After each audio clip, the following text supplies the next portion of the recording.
Well, Lesley, Ballyhoo got safely to Honolulu. Unfortunately, didn't capture the line honours prize, but then you went into the round the state race. Yes. Tell us yes. about Well, that. There's a bit of drama there too, was, wasn't there? Yes.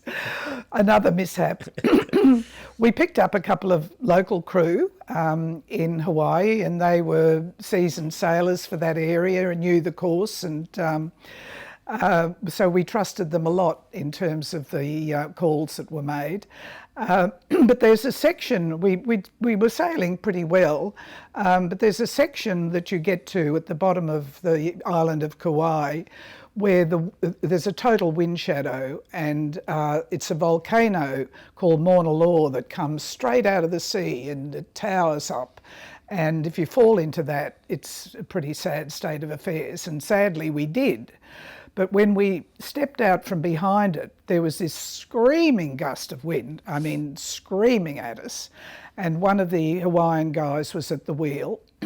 We were tacking inshore, and suddenly he's got this terrified look on his face, and the wheel's going round and round and round. We're heading straight inshore, and the steering's gone. And it was evident that apparently the rudder had broken. So the boat was literally out of control, and we were heading at a fairly fast rate inshore. And I remember again, it was John Stanley who said, "Come on guys, we've got to jibe this boat, we've got to turn this little mother around." And they jibed it quickly with the sails, thank goodness. And we turned around, and literally within metres of the coastline. It was really quite frightening. Anyway, we didn't have a rudder then, and some bright spark suggested that we use the dining table. And we stripped off Jack's going, "Oh God, what's another $500? And so we took the top off the dining table, and it was strapped to the spinnaker pole, and then it was anchored out at the back, tied to a winch and some other thing. And we used the dining table as a jury-rigged rudder to timidly sail back to Honolulu. It was all very sad, but it was a piece of ingenuity, really. And, I guess another sad tale for Ballyhoo. Yeah. So we didn't win the round of state race.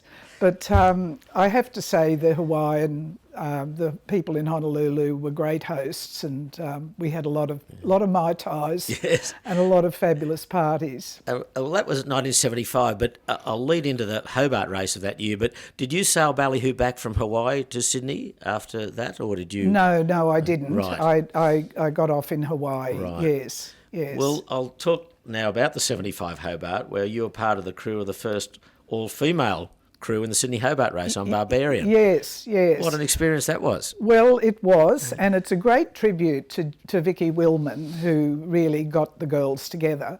There were a crew of them, Vicky, Helen Neville, Ruth Reinhardt, Pam Bridsmead, Narelle Cox and others, who'd all been 18-footer sailors. And they decided that it was time for the girls to tackle the Hobart. I mean, there'd been women, one or two women, only not many, one or two women who'd been crew in boats, but never ever an all-woman crew until 75. And of course the biggest challenge, and because Vicky they'd all sailed 18-footers, none of them had ever done any ocean racing. I was the only one who had actually done anything that could be called ocean racing. And Vicky asked me to join the crew, but the biggest challenge, the two big challenges, one of them was convincing the race officials that this was an okay thing to do. And I remember George Barton, who must have been head of the race committee. George was very stern. And, he said, he was dead against the girls doing the race, and said, if you guys miss a single sked, he said, there'll be nobody who'll have any sympathy for you. But the other challenge, of course, was getting a boat, because none of us owned a boat. And whilst the girls we'd done some practice runs on a Cavalier that somebody had kindly owned us, but that was ocean racing, and then there was a Montague race. But Otherwise, we didn't have anything suitable for the Hobart until a chap called John Shaw, who had a lovely, was a hue and pine boat. I'm not sure of the design, but a boat called Barbarian. And the deal was that his wife, Nancy, wanted to do the race, so Nancy was going to come with us and he'd loan us the boat. It was only a 35-foot boat, and when I think about it now, I mean, it is crazy. I mean, these days they wouldn't let us do the race. I mean, firstly, we didn't have the experience, and secondly, we'd never meet the safety requirements that are... And how was the race? Of course, the 98 race changed everything. And how was the race for you? Well, it was full of drama, it's fair to say. We had the first issue even before the start, when the alternator packed up and we were unable to charge any batteries, so we had to hope we had enough batteries to get us to Hobart. But then in those days we only had one starting line, and there were 110 boats on one starting line, and we were all, after the gun went, we were all heading out, and it was total mayhem. It was terrifying. I mean, the noise, the shouting, the screaming, the sails flapping, there was all sorts of chaos. And then suddenly there was this terrible bang, and we had no idea what had happened. We had a girl on watch up front, and nothing happened. The boat came to a standstill, and I went up front to see what had happened, and all I could see was that we'd sailed right through a member of the spectator craft. This 18-foot sailing boat had drifted onto the course, and we'd sailed right through it and cut it in half. And on one side, there are two blokes holding up an esky as half the boat was sinking into the... And on the other side, there's this poor woman with a camera, and she's sinking slowly into the harbour. The boat disappeared in seconds. Then they're clambering on board our boat, and Vicky's still at the wheel, wanting to go to Hobart. And she's going, who are these people? What are they doing here? We're going to Hobart. Get them off, get them off. Anyway, the police came alongside and they offloaded the passengers. And then poor Narelle Cox, who'd been at the helm, wanted to get off. She said, no, I'm getting off. And then Vicky's going, no way, you're getting off. She said, we've got to have the same crew as we start with when we finish this race. So back you go, down below, poor Narelle. Anyway, we got going, but we lost our life rails. The life rails were broken. The pulpit was all damaged. We had a big dent in the forestay, and one of the nav lights was out. And but still we headed off. Vicky's going, Hobart, we're off to Hobart. So we kept going, and we did it. We thought we did okay. Yeah. I mean, we were going quite well, and the weather wasn't too unkind in the early stages of the race. But then when we got into Bass Strait, of course, everything picked up, and we had a big following sea. And there was one night we had this huge spinnaker up, and we were broaching, and it was pretty terrifying, and everybody's going, geez, we've got to get that spinnaker down. And of course we're all up on deck trying to get the spinnaker down, and sadly the spinnaker pole dropped, and we dropped it on the head of poor Nancy Shaw, the skipper's wife. And Nancy had this terrible cut in her head, bleeding everywhere. So Pam Brinsmead, fortunately, is a nurse. Pam is a great sailor, and I think another CYC legend. She's anyway. She declared that there was no concussion. The pupils looked okay. And Nancy, we put Nancy into a bunk for a while, but she came up smiling next morning. But we had, after that, we carried a pulled-out headsail for most of that time until till the wind died a bit. But it was pretty hair-raising, I have to say. I mean, we'd lost sight of other boats. We were very close inshore. And at night, I mean, we'd lost the light. We had no batteries for the compass light. And we were all sitting there with a torch watching the compass. I mean, Well, it's certainly a great part of a CYC history, that event. But I can remember the reception you received when you arrived in Well, the dock. when we got into Storm Bay, fortunately things calmed down and we were able to sort of tart ourselves up, and we were all soaking wet because everything below was wet, and we hadn't been able to sleep in bunks because there'd been glass broken all over the place, and we had to sleep on the floor in some occasions, so we were a pretty big mess. Anyway, we tidied ourselves up, and some of us put on our bikinis because the sun was shining, and of course the next thing we know, there's helicopters above from the television stations taking pictures, and Peter Campbell's there with a zoom lens capturing it all. So we had to smarten ourselves up before we got to Constitution Dock. But you got a great reception. But the welcome was unbelievable. I mean, I think the whole town turned out. I can still remember. It was wonderful. It was quite extraordinary. But you know, Vicky Willman was definitely the hero. I mean, the girls were fantastic. They really were, and you know, I'd have to say it was a great privilege to be part of the team. Yeah, terrific.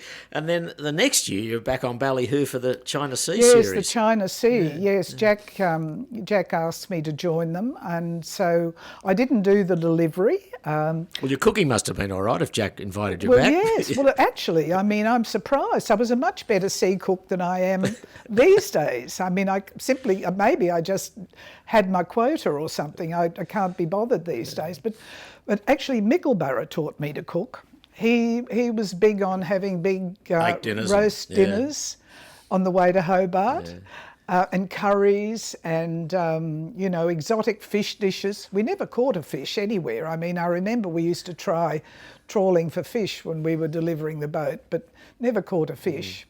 Anyway, no, I wasn't a bad sea cook, but some of the times, I have to say, you know, there were times when I thought, dear God, what am I doing this for? Yeah. I mean, I'd get really quite distressed when there were pots falling off the stove and mess everywhere in a tiny galley. But that China Sea Series, the long race was the Hong Kong to Manila race. Yes, and yes. Ballyhoo Well, it's won 650-mile race. Yeah. And it started in Hong Kong Harbour, but at the start of the race, there was an announcement at the club to say that there was a typhoon. Typhoon Mari was starting to emerge off Luzon, which is down the south of the Philippines. And of course the winds were blowing pretty hard, even though we weren't as close to it as we could have been, but it did cause the race to be postponed. So they had two short races which we sailed in Hong Kong Harbour, and I have to say that was an experience. I mean, Hong Kong Harbour's got junks and dead cats, sampans and commercial traffic, and you know, it means mayhem, absolute chaos. And of course the water's filthy. I mean, it's so polluted. Well, it was then, it probably isn't now. But anyway, we sailed a couple of short races. We won the whole series, actually, the two short races and the longer race. But then they decided to go ahead with the longer race, and the first evening we were heading for a naval mark because the island, of course, is very close to communist China. And in those days, the Chinese were very protective of their territory, and there were gunboats, Chinese communist gunboats, that used to patrol the waters. And the naval mark, which was a warship, was quite close. Anyway, we got into a bit of trouble trying to find the mark and thought that we'd unwittingly drifted into into the Chinese communist waters. And we got a bit scared, I have to say, when we saw these two boats hurtling towards us. But they turned out to be fishing boats, as it happened, so it was a false alarm. But anyway, you had to be pretty careful about those things. Yeah. We later, of course, having had a really wild time in the beginning, ran out of wind altogether. Apparently there's a very big no-wind area around Manila. And when we got into that, I mean, we were literally drifting around and wallowing around. And at that point, we had the sun umbrella up. There's a very embarrassing picture of me actually in a bikini talking to, I think, Tom Stevenson on the hill under a sun umbrella in the middle of the race. So, when I think about it, I mean, and how seriously everybody takes things these days, I mean, this was just mad, wasn't it? Just mad. Anyway, we won that race. I have to say it was quite an experience going to the Hong Kong and Manila yacht clubs. Fabulous clubs, of course, but they wouldn't let me into the Hong Kong club as a woman on my own. I had to actually have a male escort. I got turned away on a number of occasions when I tried. But the Manila club is almost a resort.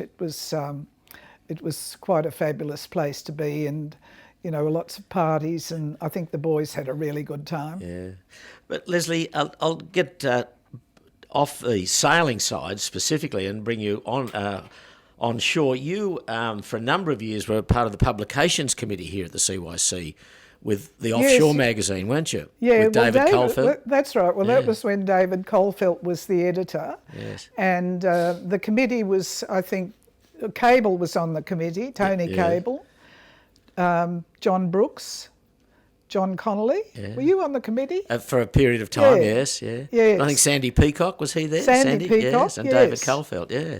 Yes, exactly. Oh, gosh, yes. That was a bit of fun. Well, yes, we used to have regular meetings, and I think I did quite a few things for the magazine.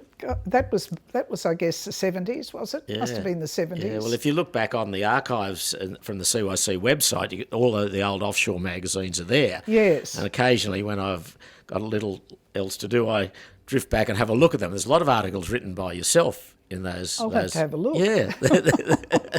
Well, actually, the website's fabulous. Yes. I must congratulate the club. Yeah. I think its communication these days is really excellent. And the website's terrific. I mean, the interviews you've done and,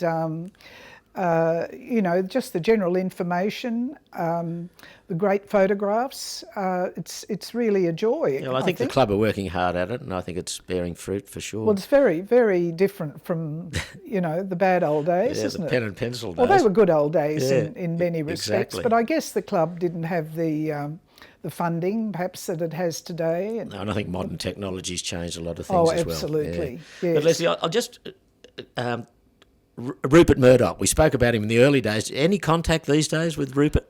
Well, I did see Rupert not so long ago. I went into his office because, of course, from the days of owning the Mirror newspapers and Cumberland newspapers, I mean, he's become a worldwide phenomenon, hasn't he? He was in his office on 6th Avenue in New York. And of course, the office is vast. I mean, that's like a football field. And there's big array of television screens down one end. And then around the walls, I was very interested to see that he had, because he loved Australian art, he supported a lot of Australian artists like Nolan and Drysdale and so on in the early days. And he had the paintings around the wall. And I said, Rupert, I'm so pleased to see you've got all your Australian paintings around the wall. And he said, yes, he said, I'm glad I bought them when I did. I couldn't afford them today. And then I said, Rupert, are you doing any sailing still? Oh, yes, he said, I've got the Rose Hearty. He said, in fact, it's down here. I've got it parked down here in a marina on the Hudson River. He said, but I've got to move it. He said, they're just charging too much for that marina. It's ridiculous. Oh, dear, well. So it's funny, isn't it? Yes, indeed. And he loved a bargain, of course, Rupert, loved a bargain. Yeah. And but he was always, you could always, from the time I knew him, you could always tell that he was a man on a mission. While he liked his sailing, he was definitely more interested in, power and influence. I'll go back, a fair way, but were you involved with the Dame Pattie and fundraising or something with that? Oh, gosh, yes. Well, Rupert Rupert was sponsoring, I think largely under Curly's influence, decided to sponsor the Dame Pattie Challenge when Jock Sturrock was skippering the boat. And the the other major sponsor was Reg Ansett through Ansett Airlines in those days. Anyway, Curly was kind of manager of the syndicate that was sort of doing the business side of it, fundraising and things like that. And one of the jobs I had was to help him booking accommodation for the crew in Newport.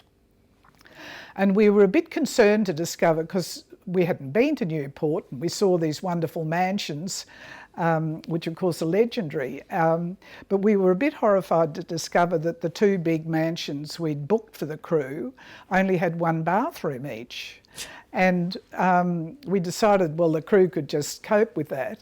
But then when Reg Ansett wanted to stay with the crew and Rupert wanted to stay with the crew, we had to warn them. Oh, no, it's be fine, they said, no problem. And then I got a call from the Prime Minister, Bob Menzies' office, saying that the Prime Minister would like to stay with the crew too. The Prime Minister and Dame Pattie would like to stay with the crew. Yeah. And So this was the 1967 America's Cup Challenge. Yes, Yeah. yes. And I had to say, well, look, I'm sorry, but it's like this. I think it might be better if the Prime Minister has some independent accommodation. Yeah, good Anyway, stuff. it was interesting how, I mean, Reg and Rupert all wanted to be part of the action. Yeah. All right, Lesley, look, it's been wonderful. I mean, you've got a great history and a great story, and you've been a very valuable member of the CYC. It's wonderful to see you. And just in finishing, your nephew, Tom Barker, is a member of the board of the CYC. Yes. That's nice, isn't it? Well, Tommy, I can tell you a story about Tommy when he was a kid, because his mother sailed around the world with her father when she was 15. He had a boat that he'd built himself, father, and took his family around. One by one, I think the other family members pulled out, but Mareka, his mother, was there for the whole voyage. But and she has 3 boys, and I remember sailing with my brother and Tom's mum and dad on Gladstone Harbour on their boat. And the 2 little boys were up on the foredeck working, and Tommy was 6 months old, and he was in a cradle which was swung across the cockpit. And I said, gee, Mareka, you're really lucky that your boys like sailing. She said, they don't know they have a choice. So Tommy, you know, whether like it or not, and he's now got his own sort of little baby Bella, and little Bella gets slung in the bassinet across the cockpit of the boat. Lovely, yeah. And she's been overboard in a life jacket at 3 months old. I mean, it's a tough upbringing. Yeah. Well, Lesley, thank you. Continue to go well. It's lovely to see you around the club, and may long that continue. And we look forward to a catch up soon. Thank you, Peter. Thank you, David. Beautiful. Lovely. Fabulous stories.